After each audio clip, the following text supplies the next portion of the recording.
Olá, estamos novamente aqui no podcast da Seget Consultoria. Sejam bem-vindos, eu sou Jorge Seget, estou como CEO e comigo está a doutora Patrícia, nossa diretora técnica. Tudo bem, Patrícia? Tudo bem, bora para mais um podcast aí, falar sobre o que está acontecendo, trazer novas notícias. Isso, muito legal. Quem não curtiu ainda nosso canal, curta, Curte, compartilha, dá um like. É isso aí. Todo final de podcast eu tomo bronca porque eu esqueço de falar isso pro pessoal. Seguir o canal para ver os outros vídeos. Também quem quiser seguir os nossos Instagrams ou no LinkedIn, estamos lá, tanto a Seget Consultoria quanto cada um de nós, certo, doutora? Certo. Vamos lá, mês de maio, um mês que foi muito agitado. Vamos começar falando o que aconteceu aí no mês de maio. No podcast anterior a gente antecipou um pouco, né, do que viria. Já sabíamos que seria um mês agitadíssimo, né, para todos os contadores, né, sempre assim, porque é um mês de se definir algumas obrigações, então a mais importante, que abarca aí a maior quantidade de pessoas, é o imposto de renda da pessoa física, né, a declaração anual de ajuste do imposto de renda, que movimenta todo o escritório, né, por conta de balanço, por conta de documentação e tudo mais. É verdade. E esse ano aqui, principalmente com o rendimento estrangeiro, foi uma declaração de bastante desafio, mas todo mundo sobreviveu. O que podemos deixar? Alguma dica aí do imposto de renda? O que você acha? Olha, nos próximos meses, esse imposto de renda precisa ser acompanhado, né? Então, nós vamos ver aí, durante o mês de junho, quando a gente falar um pouquinho das obrigações, que existe essa necessidade de acompanhamento. Legal. A gente fala um pouquinho lá no Fique de Olho para a gente. O que mais teve no mês de maio? No mês de maio, nós também tivemos a declaração anual do MEI, em que os MEIs precisaram prestar contas. E está bem sensível nessa questão do MEI. Quem não fez tem que fazer, mesmo fora do prazo, porque estão havendo cruzamentos, né? Eles estão mais atentos à questão do MEI agora com a nota fiscal eletrônica, que é o padrão nacional. E os MEIs precisam prestar conta, senão haverá aí o desenquadramento, a irregularidade, e a pena é muito maior, né? Deixar de ser MEI geralmente leva a uma condição bem menos vantajosa. Podemos dizer que a Receita deu uma olhada meio de lupa nos MEIs, né? Porque bastante clientes ou empresas aí no geral receberam notificação em relação ao MEI, né? Sim, com certeza. As malhas já estão mais apuradas em relação ao MEI, e é decorrente do modelo nacional, né, de nota fiscal, porque antes estava muito pautado em cada prefeitura, né, ter o seu modelo, e quando foi para o nacional, isso permitiu aí, durante o ano, que eles fizessem essas análises, tivessem acesso às informações. Só para aproveitar aqui, ao meio, o limite é 80 mil ano. Isso, 81 mil ano. 81 mil ano. Isso. E se passar disso? Se passar disso, ele tem que pedir o desenquadramento, tem que observar quando é o ano em que foi aberto o MEI, porque o limite é proporcional ao número de meses fruídos, e aí tem umas regrinhas, né? Então, ultrapassou, mas não ultrapassou mais de 20%, desenquadra no ano seguinte. Ultrapassou mais de 20%, já desenquadra de imediato. Ultrapassou mais de 20% no ano de início, retroage a apuração ao Simples Nacional, por exemplo, desde o início. Então, o MEI ele tem essas peculiaridades que, embora seja um regime maravilhoso para quem está na informalidade, quer se regularizar, né, para alguns segmentos em que é muito presente, né, segmentos de prestação de serviço, de beleza, né, ele foi usado por muitos profissionais liberais também. que aí começaram a atingir o limite do MEI muito rápido. Então, ultimamente, nós tivemos muitas demandas aqui no escritório de pessoas saindo do MEI porque faturaram muito mais do que o limite. Nós temos alguma coisa no nosso canal sobre o MEI? Nós temos alguns vídeos, né, sobre o MEI, que fala até sobre a nota nacional, sobre alguns requisitos. Mas estamos abertos aí. Sim, sempre. Se alguém precisar de consultoria, tirar alguma dúvida, a nossa equipe está aí para falar. Com certeza. O que mais nós tivemos aí no mês de maio? No mês de maio, nós também tivemos a entrega da DEFIS, né, que é a declaração que aí é para as empresas que são optantes pelo Simples Nacional, indústrias, comércios e prestadores de serviço, que precisam lá informar uma declaração anual com algumas informações contábeis, que já trazem aí ao fisco também algumas informações para cruzamento. Quanto que é a multa de quem não entrega a DEFIS, por exemplo? Olha, tem a multa pela não entrega, a multa pela entrega em atraso, tem multas pautadas na movimentação, então tem um escalonamento, tem uma redução se você paga em 30 dias, tem todo um requisito lá. Até as multas são difíceis, né? São, mas geralmente as obrigações federais, elas seguem esse critério, né? Com ou sem movimento, com redução para pagamento, sem redução para pagamento. Uma coisa que aconteceu, infelizmente, foi a questão aí do INSS, essa bomba que estourou do país, né? Nós descobrimos que várias pessoas com descontos indevidos. O que mais que você pode falar para a gente sobre esse caso? Esse caso foi bem sensível, ainda é um caso que está passando muito na mídia, que foram esses descontos de contribuições associativas, né, devidas a algumas associações, né, que tinham parceria com o governo para ter essas contribuições descontadas, só que isso foi usado de forma potencializada e irregular. Então, criou-se fichas de associado, criou-se documentação para fazer descontos indevidos. E agora, né, já sabendo de tudo isso, nós temos disponível no portal do Meu INSS para os segurados, né, aposentados e pensionistas, para eles entrarem no portal do Meu INSS, identificar se eles tiveram desconto e dizer sobre, então dizer se autorizou ou se não autorizou. E aí milhões já foram até o portal e já identificaram que o desconto foi indevido. A gente sabe que aposentado é uma fase da vida que às vezes as pessoas têm dificuldade, mas é importante ter alguém de confiança que possa verificar isso para os aposentados, principalmente crédito consignado. Também é a outra lupa que eles disseram que vão colocar na sequência, né? Está disponível lá via telefone também no canal, né, do INSS por telefone, até para ajudar os que têm mais dificuldade com tecnologia em entrar no site ou no aplicativo. E o próximo que vai ser verificado é o consignado. Nós vamos ver aí que algumas regras mudaram, então talvez com isso traga mais transparência. Uma coisa importante, Patrícia. Aconteceu em maio. Eu ganhei um mascote. Agora eu tenho o meu mascote Leão, já que eu fiquei o mês de maio inteiro fazendo imposto de renda. É o Léo? É o Leão. É o Léo. Vamos lá, para o mês de junho. Qual que é a nossa agenda para o mês de junho?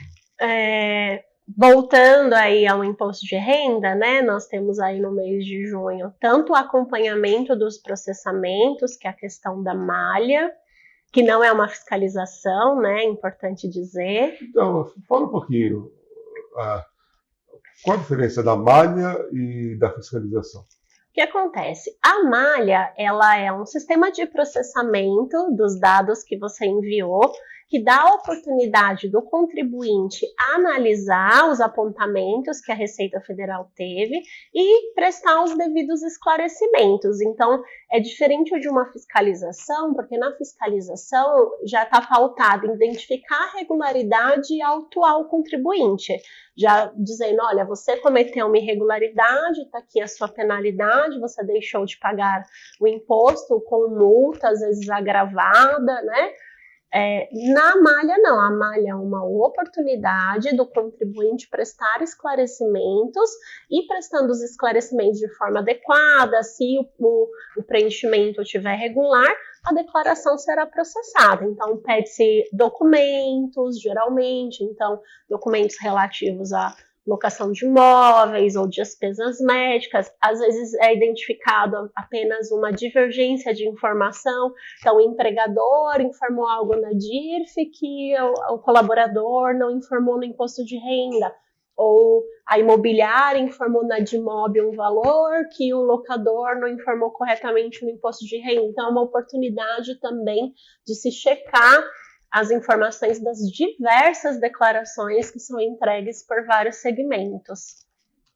Agora, como já passou o prazo de entrega, então é importante ressaltar que qualquer retificação, você não pode mudar o regime, a opção que você fez. Sim, né? Se era simplificado ou completa. Então isso atrapalha. Por isso que eu aconselho sempre fazer as declarações o mais rápido possível.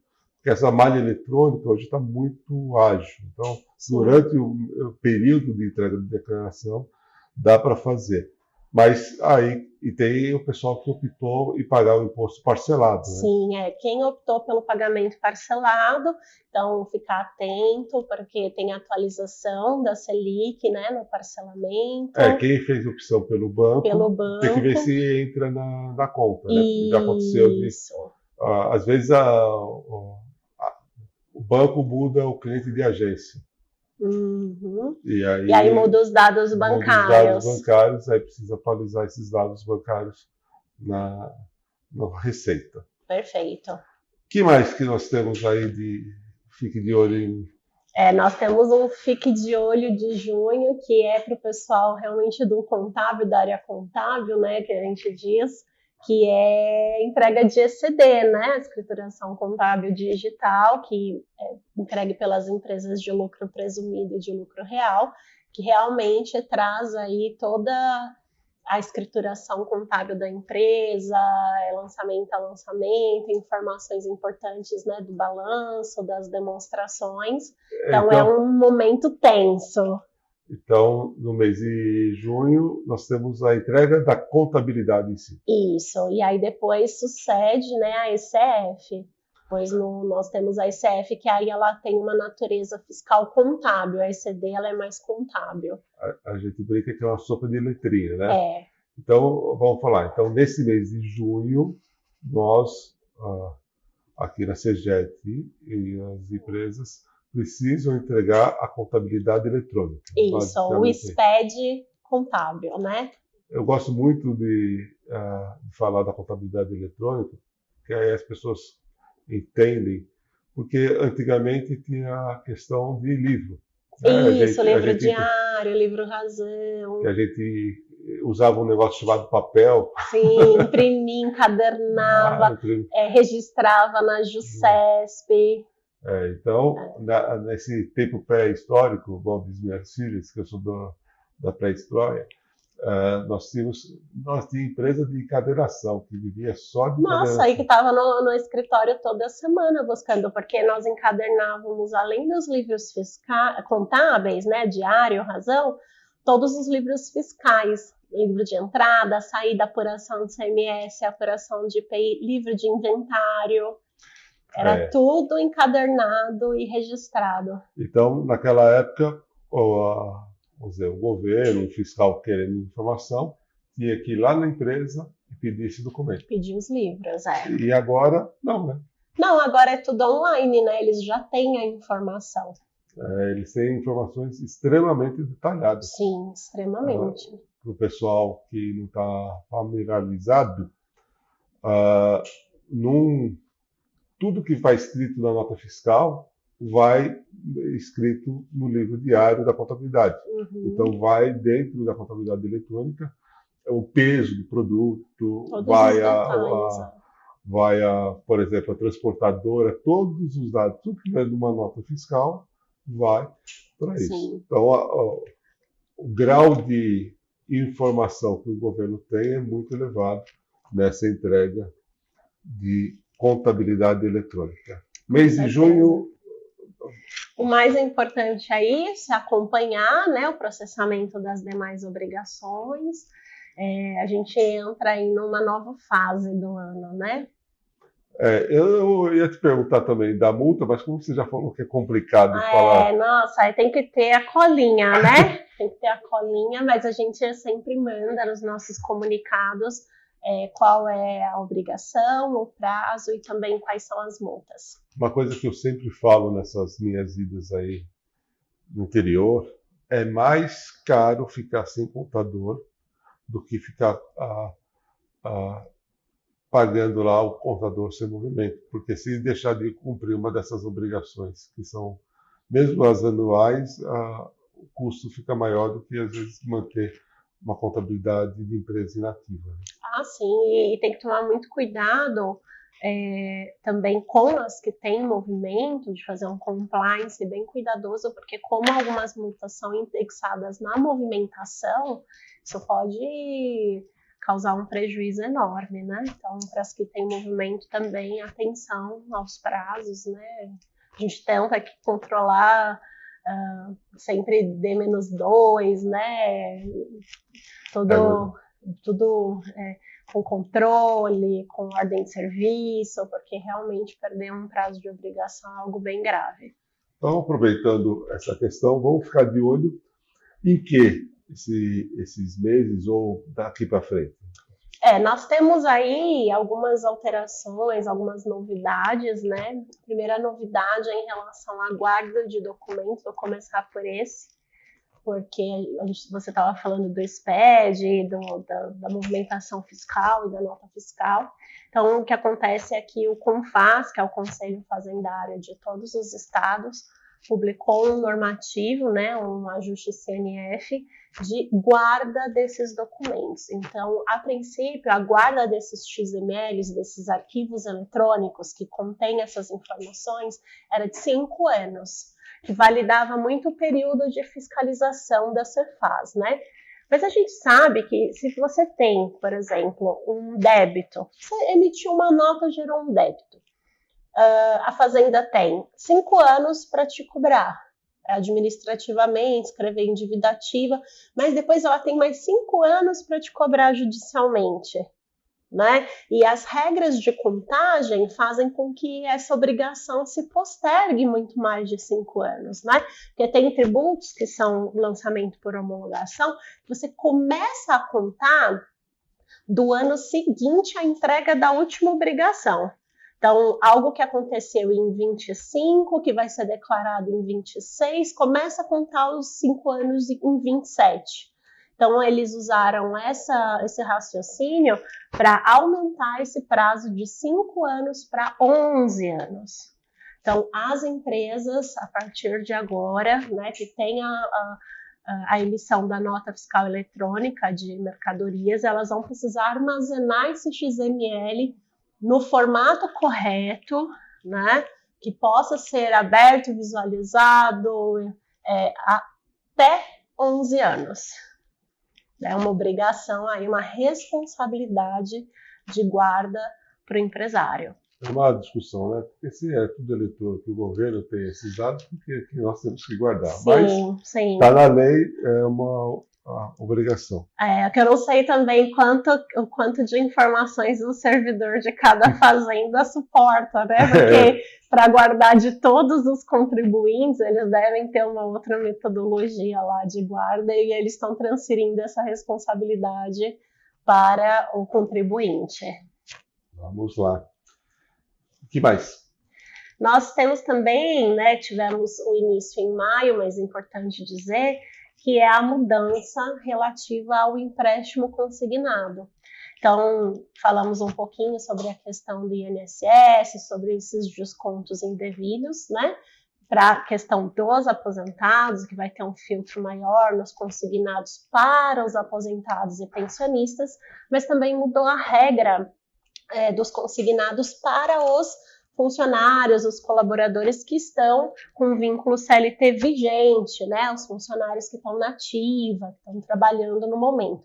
Então, anteriormente, como funcionava? Você ia até uma instituição financeira, tinha lá fazia as tratativas, verificava a questão do empréstimo consignado e trazia informação para a empresa, né? Então era muito colaborador, funcionário com o banco e depois a empresa se responsabilizando ali pelos descontos. Mas normalmente a empresa já tinha conta naquele banco. Isso, exato, já tinha um relacionamento. Então a empresa falava, olha, estamos com tal banco, tem parceria para consignado, quem tiver interesse vai até lá, negocia as condições, e aí já existia esse relacionamento. Agora não.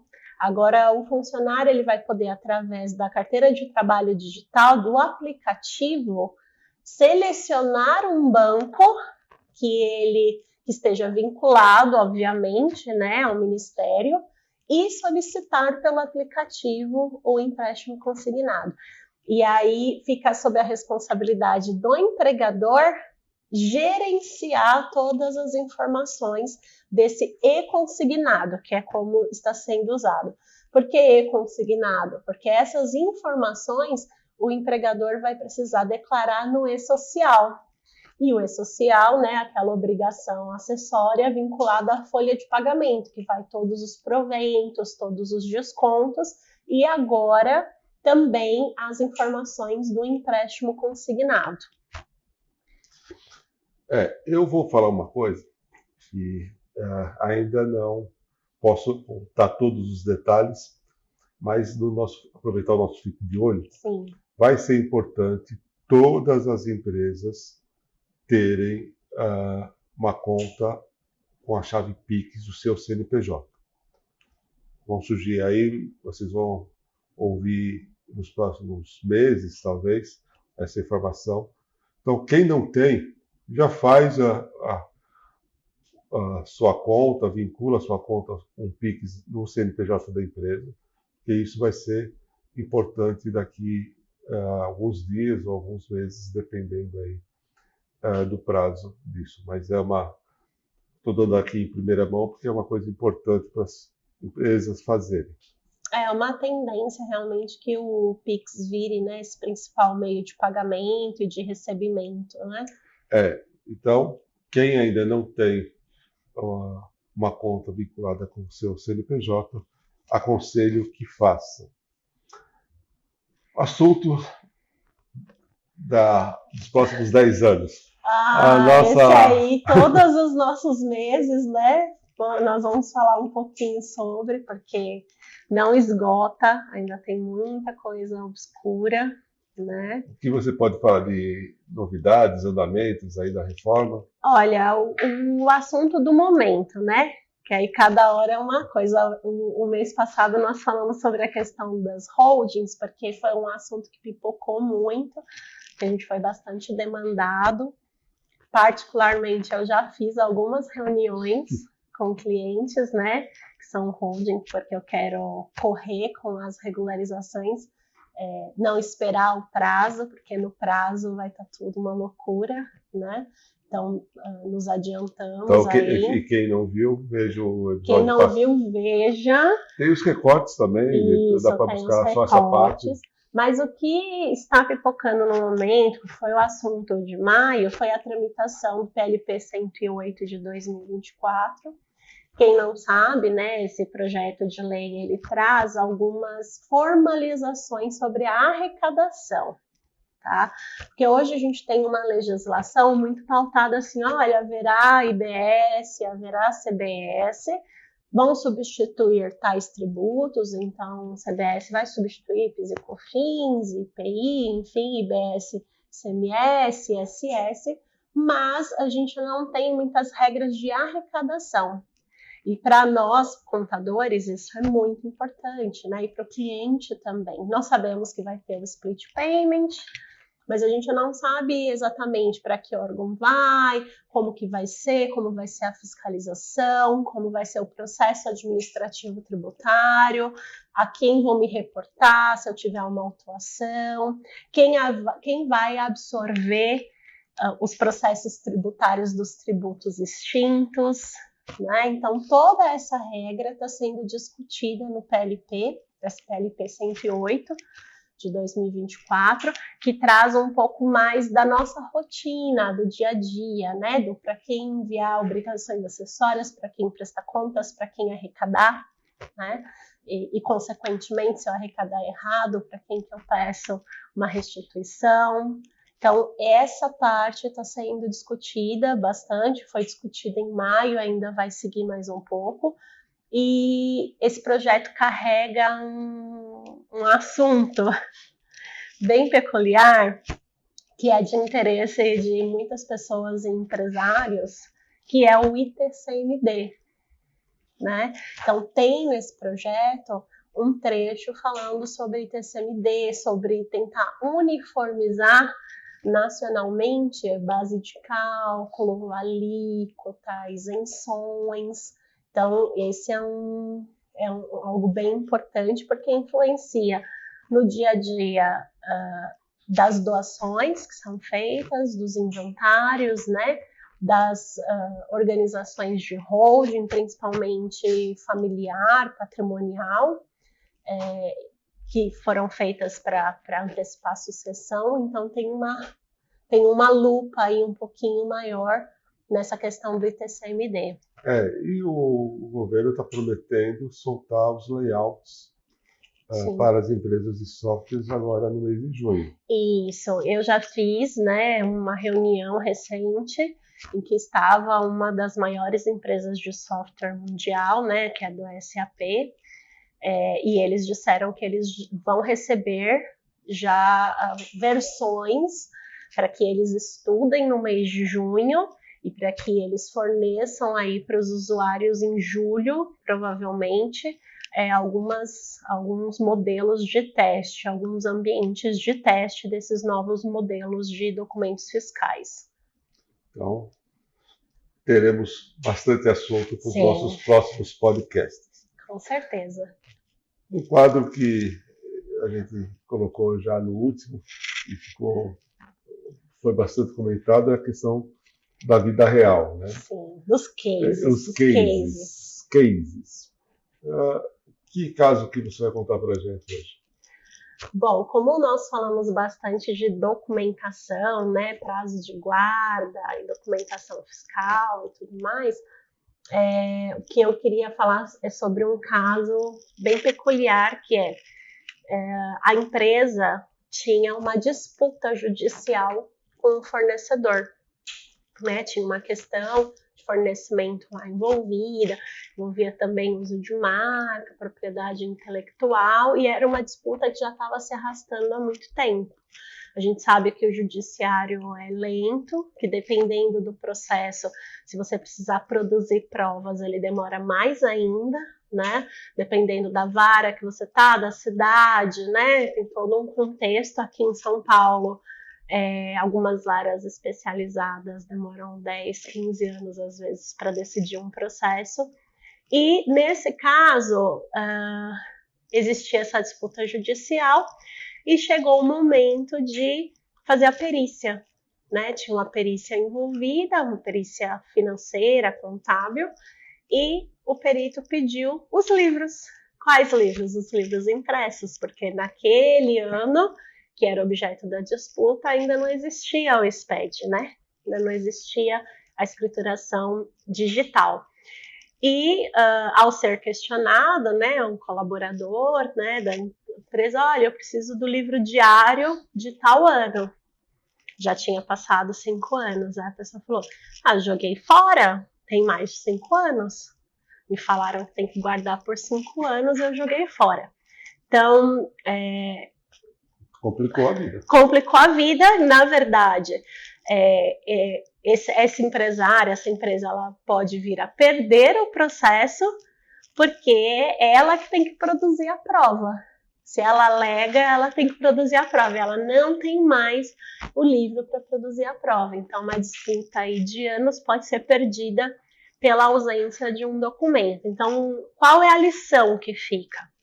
Primeiro, se eu tenho alguma disputa judicial, alguma ação trabalhista pendente, alguma dissolução de sociedade, que também são processos demorados, eu preciso guardar a documentação daqueles anos, até a solução do conflito. Então, embora, né, para fins de fiscalização, eles tenham 5 anos para fazê-lo, os documentos contábeis eles servem para provar outros elementos, não é só para fiscalização. Isso é importante. Quando tem disputa judicial, a documentação precisa ser um pouco mais cuidadosa. Né? Sim, os empresários precisam não terceirizar isso só para a equipe, né? Às vezes o empresário acaba deixando na mão só do seu colaborador, não que as pessoas não tenham competência, mas ele tem que ter a visão do negócio como um todo. Né? E às vezes é uma coisa que vai mudar a vida da pessoa, né? Que teve um outro caso recente, foi um ex-colaborador aqui nosso, aí um exemplo nosso aqui da CEGET, que trabalhou conosco há 40 anos atrás, por exemplo. E aí ele está se aposentando agora. Estava aqui na casa. Não sei, tenho dúvidas. Mas ele trabalhou há 40 anos atrás, 30 e poucos anos atrás, e está se aposentando agora, né? Completou 65 anos e está se aposentando. E por conta de algumas falhas do sistema, porque o sistema da Previdência ele é muito bom de 94 em diante, mas anos anteriores ele tem algumas falhas de cômputo, de contribuição, de vínculo. Então, ele nos procurou porque a Previdência pediu uma cópia autenticada da ficha de registro dele, do livro, da folha do livro de registro. E nós tínhamos? Tínhamos. Graças nós a Deus. Tínhamos. E pudemos, né, tirar a cópia autenticada, ofertar isso para ele, que é algo que está dependendo o processo de aposentadoria, ele vai poder usufruir aí da aposentadoria dele com qualidade. Eu tenho um caso também, que eu aproveitar que nós falamos do INSS, foi de uma doméstica, que ela, doméstica de uma pessoa conhecida nossa, muitos anos, mais de 20 anos trabalhando na casa dessa pessoa, e ela confiou todas as senhas dela para a filha. E a filha se viciou nesses jogos eletrônicos. Do tigrinho, que não é o leãozinho. Não é o leãozinho. E aí essa filha se viciou, fez várias dívidas no nome dela, inclusive a dívida na carteira de trabalho. Nossa. Então, assim, a gente tem que ter uma pessoa de confiança, mas a senha tem que ser pessoal. Pessoal, intransferível. Tentar mudar de tempo em tempo, né? Porque, assim, com certeza a filha é uma pessoa de confiança, mas todo mundo está sujeito a ter esses problemas. Sim. Patrícia, terminamos mais um podcast da CEGET Consultoria. Quero te agradecer. Espero que os nossos ouvintes, telespectadores, internautas curtam o canal, deixem o joinha, mas é isso. Compartilhem, compartilhe. O vídeo. E tendo alguma dúvida, entrar em contato com a nossa consultoria, né, tributária e trabalhista, que os nossos consultores estão sempre à disposição para dar informações mais detalhadas. Obrigado, Patrícia. Obrigada, até a próxima. Até a próxima. Tchau, tchau.